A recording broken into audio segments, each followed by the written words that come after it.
Bienvenue dans cette nouvelle édition du Non-Stop Info. Au sommaire, la crise politique au Mali. L'ONU alerte et indique que la situation dans le pays reste extrêmement préoccupante et déplore l'absence de progrès dans la mise en œuvre de l'accord de paix de 2015. Promotion de l'entrepreneuriat féminin avec le programme Soufawe, Stand Up for African Women Entrepreneurs. Cette initiative portée par le Club Afrique Développement du groupe Attijari Wafa Bank et la société commerciale de banque Cameroun a pour objectif d'établir un écosystème favorable aux entrepreneurs féminins dans la zone CEMAC. Et puis, recyclage et service à l'environnement en République démocratique du Congo. Un entrepreneur de la ville de Bukavu a lancé son entreprise de recyclage il y a maintenant 7 ans pour apporter une solution aux problèmes de pollution dans la ville de plus d'1 million d'habitants.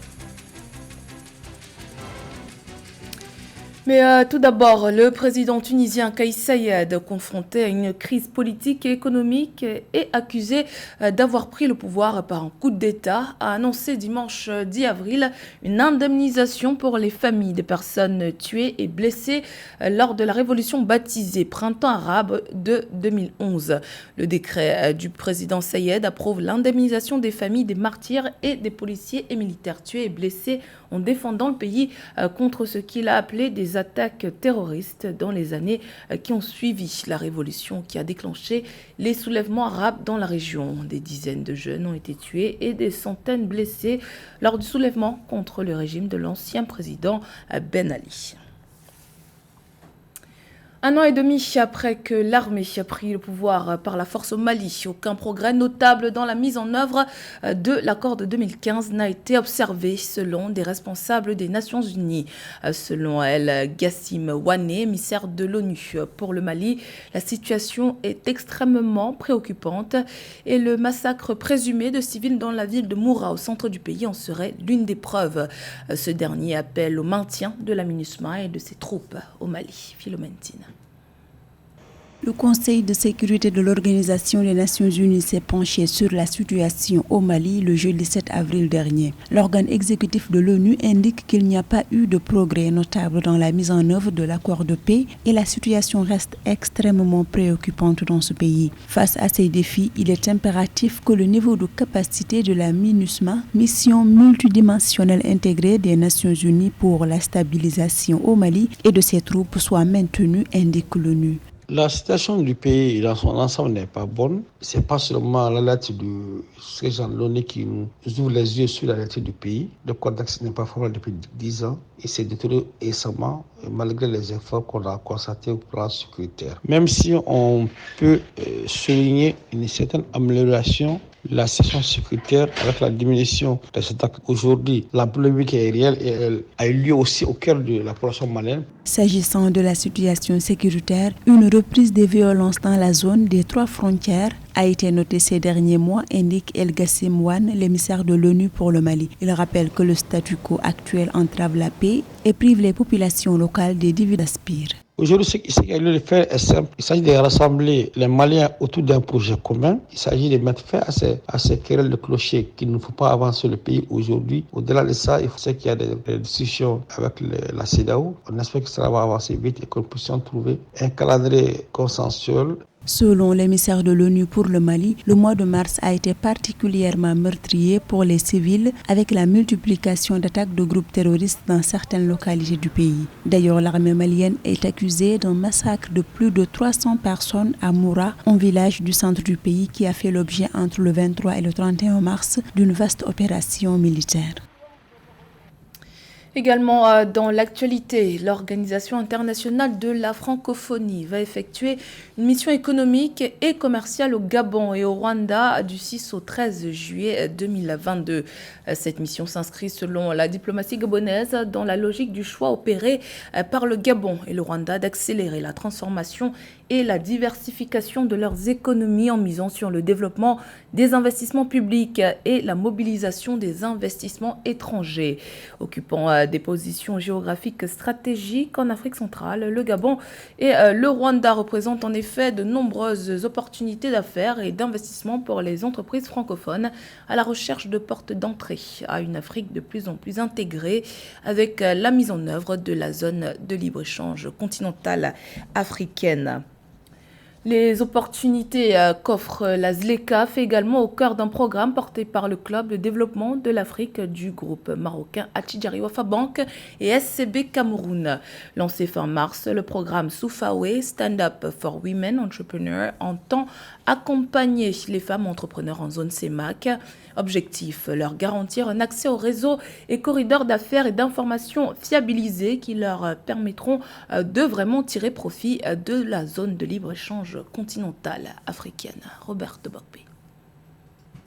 La zone de libre-échange continentale africaine, malgré son entrée en vigueur le 1er janvier 2021, n'a pas encore été assimilée par toutes les strates qui font l'économie du continent. Si les décideurs au niveau des États semblent cerner tous ses contours ou presque, ce n'est pas encore le cas des femmes, actrices des très petites entreprises, très importantes dans la stratégie du Club Afrique Développement du groupe Attijari Wafa Bank.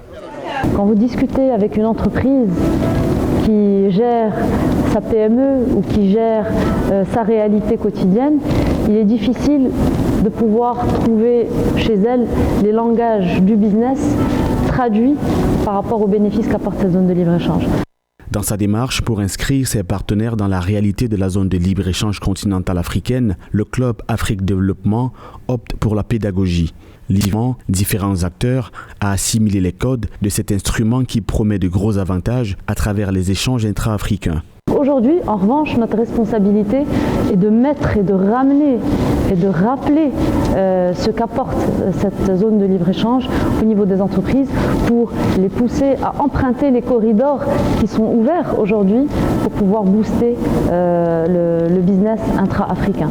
Donc les analystes et les dispositions prises indiquent que ça sera vraiment majeur en termes de conséquences, mais nous n'en sommes qu'au début. En développant des chaînes de valeur régionales, à l'exemple de l'automobile, l'agro-industrie, la pharmacie, il y a de quoi tirer parti de ce marché d'1,3 milliard d'habitants avec un PIB combiné à ce jour d'environ 3,4 000 milliards de dollars. Les femmes entrepreneurs comptent y apporter leur part et tirer les avantages qui en découleront. Direction Bukavu à l'est de la République démocratique du Congo. La ville de plus d'1 million d'habitants est régulièrement plongée dans l'obscurité à cause de la pollution. En effet, des milliers de bouteilles en plastique jetées dans la rivière Ruzizi obstruent régulièrement les turbines de la centrale hydroélectrique qui alimente la ville. Problématique à laquelle Eli Mapenzi Matabaro s'est attaqué en créant son entreprise de recyclage. Gladys Mwamba. Recycler les déchets plastiques pour assainir la ville de Bukavu, à l'est de la République démocratique du Congo, c'est l'ambitieux objectif que s'est fixé Eli Mapenzi Matabaro il y a 7 ans, en créant son entreprise de transformation de déchets plastiques en dalles bon marché. Il a fait du problème du plastique un atout pour la ville, en créant autour tout un écosystème. Nous sommes en train de travailler dans la ville de Bukavu où jadis, il n'y avait aucun système de gestion des déchets préétabli et nous sommes en train de contribuer pour qu'on puisse implanter un bon système de gestion des déchets, contribuer à rendre propre et assainir la ville de Bukavu en premier lieu et assainir les lacs Kivu et la rivière Ruzizi en deuxième lieu. La ville de Bukavu ne dispose pas de poubelles publiques. Les habitants jettent les déchets dans les caniveaux et en temps de pluie, tout finit dans les courants d'eau. Une nappe compacte de déchets plastiques se forme en permanence sur la rivière Ruzizi, à l'extrémité sud du lac Kivu. Ces milliers de déchets ménagers obstruent le fonctionnement des turbines de la centrale hydroélectrique située sur la rivière. Ces dysfonctionnements provoquent régulièrement des délestages. Nous sommes conscients que les déchets de la ville de Bukavu, une ville qui a environ 1 600 000 habitants et qui produit 600 tonnes de déchets par jour, mais qui n'a pas un dépotoir approprié et où la population n'est pas très consciente des conséquences de son comportement, il y a beaucoup de défis à relever, nous en sommes conscients, mais nous y travaillons. Cette situation est loin d'être unique en Afrique. Le programme des Nations Unies pour l'environnement estime que 70 à 80% des déchets solides municipaux générés sur le continent africain sont recyclables, mais seulement 4% d'entre eux sont actuellement soumis à ce processus. L'exil désigne le hors de chez soi, une forme de déracinement qui oblige au déplacement vers un ailleurs. Cette thématique familière à de nombreux Africains était sujette à l'interprétation de deux artistes béninois, le photographe Teslim Adjahi et le peintre Nobel Koti, qui exposent actuellement des œuvres au centre culturel de Lobozompa. L'exposition dénommée Exil est ouverte au public jusqu'au 10 juin 2022. Découverte dans ce reportage de notre correspondant Leftion. Ils ont rendu public leur création artistique après 5 semaines de résidence de création à l'espace culturel Le Centre de Lobozompa, situé dans la commune d'Abomey-Calavi au Bénin. Assez sur la thématique exil, l'artiste photographe Teslim Adjahi et l'artiste peintre Nobel Koti ont décidé d'évoquer l'idée du repli sur soi pour aboutir à celle des exils. Ces séries d'art acrylique sur toile et une quinzaine de photographies noir-blanc sur papier mat reflètent la créativité des deux artistes. Se basant sur une photographie personnelle, Nobel Koti a choisi de peindre différents états psychologiques. Ces autoportraits qu'il a réalisés s'intitulent « Les prolongements ». Ici, on met surtout l'accent sur l'exil de la conscience. Et l'exil conscient, le fait qu'on puisse s'exiler consciemment. Vous voyez ? Que l'individu pouvait choisir consciemment, délibérément de s'exiler, prendre du recul par rapport à un certain nombre de choses. Pour réaliser sa série photographique intitulée Ronu, qui en Yoruba signifie penser et réfléchir, Teslim Adjahi a effectué une immersion dans le quartier Lobozompa. Il a échangé avec des riverains sur la thématique de l'exil. Après une visite terrain, l'idée du carton l'a inspiré comme fil conducteur pour explorer les exils dans le cadre de ses prises de vue artistiques. Dans mes œuvres, j'ai essayé de conceptualiser l'idée de l'exil et du repli sur soi avec le carton. Puisque souvent mes personnages ils sont voilés. Pour moi, le carton représente mieux la définition que je vais donner à l'exil. Donc ici, nous parlons de l'exil de la conscience intérieure et extérieure. A noter que Teslim Adjahi s'est consacré à la photographie artistique depuis près de 6 ans. Titulaire d'une licence en montage et post-production, il a choisi d'immortaliser le quotidien des hommes et des femmes à l'aide de son appareil photographique. Cette exposition dénommée Exil prendra fin le 10 juin 2022. L'actualité sportive pour terminer. Le Zamalek, champion en titre et hôte de la Basketball Africa League Conférence du Nil, s'est imposé 80-63 face à Cobra Sport ce 9 avril lors du lancement de la compétition au Caire en Égypte. Les ambitions des Sud-Soudanais de Cobra Sport n'ont pas suffi à créer la surprise face à leurs adversaires égyptiens qui prennent ainsi la tête du tournoi. Résumé de Nathalie Moore. En match d'ouverture de la Ligue africaine de basketball Conférence du Nil le 9 avril 2022, les Égyptiens du Zamalek, champions en titre et hôtes de la compétition, ont imposé leur domination aux Sud-Soudanais du Cobra Sport par un score de 80-63, prenant ainsi la tête du tournoi. Les ambitions du Cobra Sport n'ont pas suffi à créer la surprise face à son adversaire. Beaucoup nous sous-estiment, mais nous avons une bonne défense. Nous avons de grandes tailles et nous savons nous en servir. Nous sommes heureux d'être là, nous n'allons pas faire trop de bruit. Le jeu le fera pour nous.